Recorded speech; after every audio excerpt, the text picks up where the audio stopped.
당근마켓 같은 경우는 동네 사람들을 묶어주는 일종의 동네 커뮤니티를 만들었다라고 주장을 하고 계시지만 어떻게 보면은 서울대 입구역 사는 사람들 입장에서 사당역에 사는 사람들이나 구로디지털 단지역에 사는 사람들이나 이 사람들은 이웃이 아닐 수 있거든요. 네, 안녕하세요. 저는 이윤석이고요. 이웃이 매일 함께 사용해서 가격과 수량의 문제를 해결하는 커머스 스타트업 두잇입니다. 네, 가격과 수량의 문제를 해결해서 인류의 삶을 밑바닥부터 혁신하는 팀입니다. 결국 인간은 외롭고 취향이 없는데요. 같이 하면 더 좋은 소비를 할 수 있다는 사실을 모두가 알지만 계기가 없습니다. 많이 사면 남고 적게 사면 비싸지는 가격과 수량의 딜레마를 여러분들도 모두 겪고 있을 텐데요.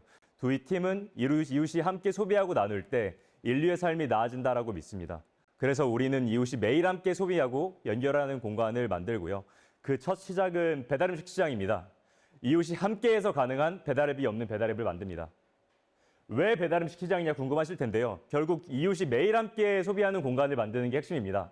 이걸 만드는 과정에서 배달음식 시장이 되게 매력적이라고 생각을 했는데요. 왜냐하면 일식주 중인 시기이기 때문에 매일 먹습니다. 그리고 대부분의 사람들이 배달음식 시켜 먹고요. 5년 뒤엔 더 많이 시켜 먹습니다. 그리고 지금 가장 많은 고객이 가격과 수량으로 인한 문제를 겪고 있는 시장입니다. 지금 대한민국 사회에서 가장 많은 사람들이 분노하고 있는 문제가 비싼 배달비, 배달음식 플랫폼의 횡포 이런 거죠. 그래서 저희는 배달비 없는 배달앱 두잇을 관악구 일부 지역 대상으로 출시해서 약 2개월간 실험을 진행을 했는데요. 굉장히 놀라운 지표를 발견할 수 있었습니다. 초기 인스타그램 토스보다 높은 리텐션이 나오고 있고요. 그리고 고객에게 주는 가치가 너무 명확하기 때문에 굉장히 저렴한 조기 고객 획득 비용이 나오고 있습니다. 그리고 고객 반응도 굉장히 뜨겁습니다. 우리가 이 제품을 어떤 가설로 출발했는지 간단히 설명해드리면 결국 아래에 적혀있는 기저가사를 바탕으로 이 세 가지의 바운더리 컨디션 문제를 풀면 되는 문제입니다. 첫 번째로는 배달비 없는 배달앱을 만들면 되고요. 두 번째로는 매출과 마진을 보장해드리면 되고 세 번째로는 라이더분들에게 시급을 보장을 해드리면 됩니다. 그래서 나온 제품은 배달비 없는 배달앱 두잇인데요. 결국 가격의 축을 10배 조진다라고 생각을 하시면 됩니다. 셀렉션을 제한해서 카테고리가 몇 개의 좋은 음식점만 입점을 시키고요. 이웃 고객들의 묶음 주민과 배달이 굉장히 편해집니다. 그리고 근거리 배달이라는 특징도 있습니다. 그렇기 때문에 두잇이라는 공간에서는 배달 시간과 가격이 트레이드오프 요인이 아닌데요. 우측 이미지를 보시면 단박에 이해가 되실 겁니다. 스토어와 고객들 간 거리가 굉장히 가깝고 묶여있는 고객들 간의 평균적인 거리가 굉장히 가깝습니다. 그리고 또 만들고 있는 공간은 매우 가까운 동네 이웃들이 매일매일 소통할 수 있는 공간을 만들고 있습니다. 제품을 보시면 간단합니다. 결국 팀 주문에 참여하거나 팀 주문이 열려있는 거에 참여할 만한 게 없으면 직접 열거나 하면 됩니다. 지표를 먼저 말씀해드리면 출시 한 달 만에 굉장히 강한 프로덕트 마켓핏을 이미 찾았고요. 지금 한 8주에서 9주 정도 연구가 됐는데 이미 스마일 커브를 그리고 있습니다. 이 미친 리텐션이 왜 나오고 있냐라고 생각을 해보면 결국 고객이 해결하고 싶은 문제는 한 끼 식사를 불편함 없이 해결하고 싶은 건데 이걸 제대로 해결해주는 제품이 그동안 하나도 없었던 거죠. 근데 두잇은 그걸 해냈습니다. 그래서 고객들이 두잇을 쓴 다음부터는 다른 배달 앱을 쓸 생각을 하지도 않습니다. 비즈니스 모델 굉장히 간단한데요. 유저 밀도가 증가하면 수익성이 기하급수적으로 개선되는 모델입니다. 왜냐하면 유저 밀도가 증가하면 한 지역 안에서 가까운 이웃들이 목기를 쓸 팀 주문으로 묶일 가능성이 높아지고요. 그럼 배송 효율이 올라가기 때문에 플랫폼이 지불해야 되는 건당 배달비가 낮아집니다. 네, 저희가 만들고자 하는 어떤 미래는 배민과 당근마켓과 쿠팡을 모두 합친 모델인데요. 결국 배달음식 제품으로 빈도와 네트워크를 구축하고 이커머스로 제대로 된 수익화를 하는 모델입니다. 첫 번째, 매일 같이 소비하는 제품과 공간을 만들고요. 두 번째, 이걸로 모든 제품으로 모든 소비를 확장하는 게 두 번째 목표입니다.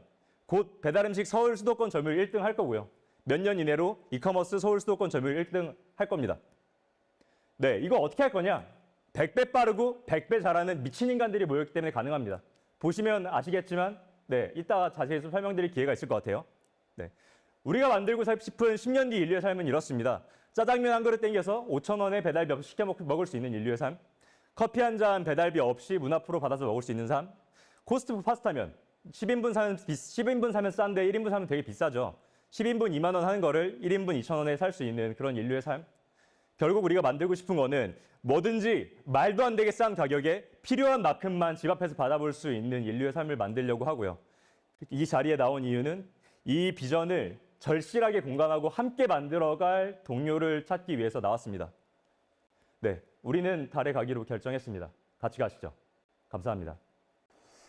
대표님 오랜만입니다. 안녕하세요. 네, 너무 멋진 사업 모델이고 달에 가기로 했다는 거 진짜 심장을 울리는 얘기고 되게 자신감에 차 계시고 너무 좋은 팀인데 이런 질문을 드려보고 싶어요.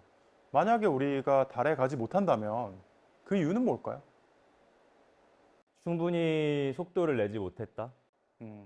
결국 시장의 거시적인 변수는 바뀔 수밖에 없는데 결국 지금 이웃이 매일 함께 소비할 수 있는 공간을 배달음식 시장으로서 만들기 되게 좋은 이유는 배달음식 시장을 결정하는 되게 몇 가지의 중요한 변수가 존재하기 때문이라고 생각을 하는데 배달음식 시장에서의 문제가 이미 뭐 다 해결이 돼버렸다면 우리가 이 배달음식 시장으로 이웃이 매일 함께 소비하는 공간을 만드는 난이도가 올라가겠죠. 그 거시적인 변수가 바뀌기 전까지 이걸 만들어 놔야 되는 거고 그게 유일한 리스크인 것 같습니다.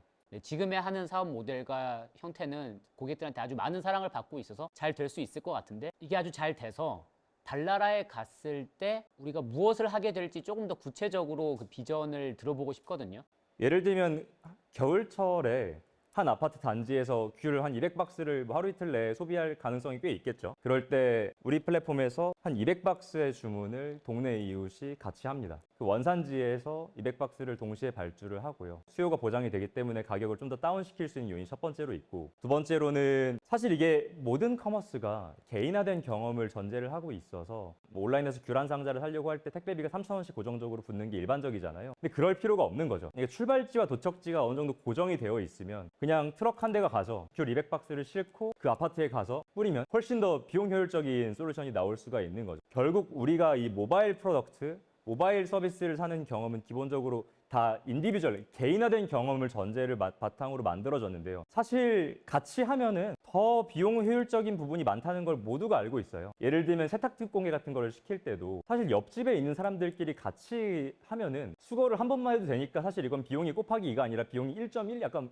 이렇게 될 거거든요. 우리 서비스는 결국 이웃이 함께 같이 소비하는 모델이고 현대 인류 소비의 대전제인 혼자서 각자 한다 라고 하는 전제를 바꿔서 그냥 모든 소비하는 인류들의 삶을 훨씬 더 낫게 만들 수 있을 거다라고 생각합니다. 배달 시장의 문제에 좀 집중하고 있을 거라고 생각을 했었는데 지금 발표하시는 걸 쭉 들어보면 굉장히 이웃이라는 키워드가 되게 많이 나오는데 실제로 대표님이 정의하는 이웃은 무엇이고 왜 그들을 묶는 것이 유의미하다고 생각을 하는지의 어떤 철학이 좀 궁금합니다.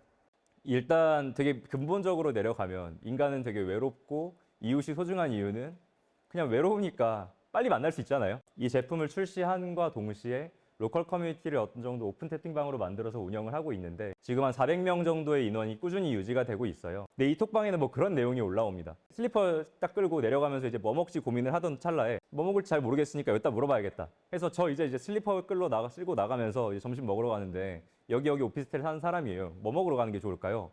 이런 게 바로 실시간으로 얘기가 오가는 장소고요. 이것보다 조금 더 그냥 다양한 주제로 얘기를 하면 집에서 뭐 깍두기나 뭐 김치 같은 걸 많이 주시는 부모님들도 계시죠. 보통 이게 남아서 썩어서 버리게 되는데 나눔을 많이 올리시는데 거기에 반응이 되게 좋거든요. 빨리빨리 가져가고. 근데 그런 인터랙션이 가능한 이유는 굉장히 가까운 이웃들을 한 공간에 모아놔서인 것 같아요. 당근마켓 같은 경우는 동네 사람들을 묶어주는 일종의 동네 커뮤니티를 만들었다라고 주장을 하고 계시지만 어떻게 보면은 서울대 입구역 사는 사람들 입장에서 사당역에 사는 사람들이나 구로디지털 단지역에 사는 사람들이나 이 사람들은 이웃이 아닐 수 있거든요. 근데 우리가 만든 커뮤니티는 그냥 슬리퍼 끌고 가서 만날 수 있는 거리에 있는 사람들을 묶어놓기 때문에 그 커뮤니티가 만들어내는 어떤 가치나 파괴력은 생각보다 너무나도 대단한 것 같다.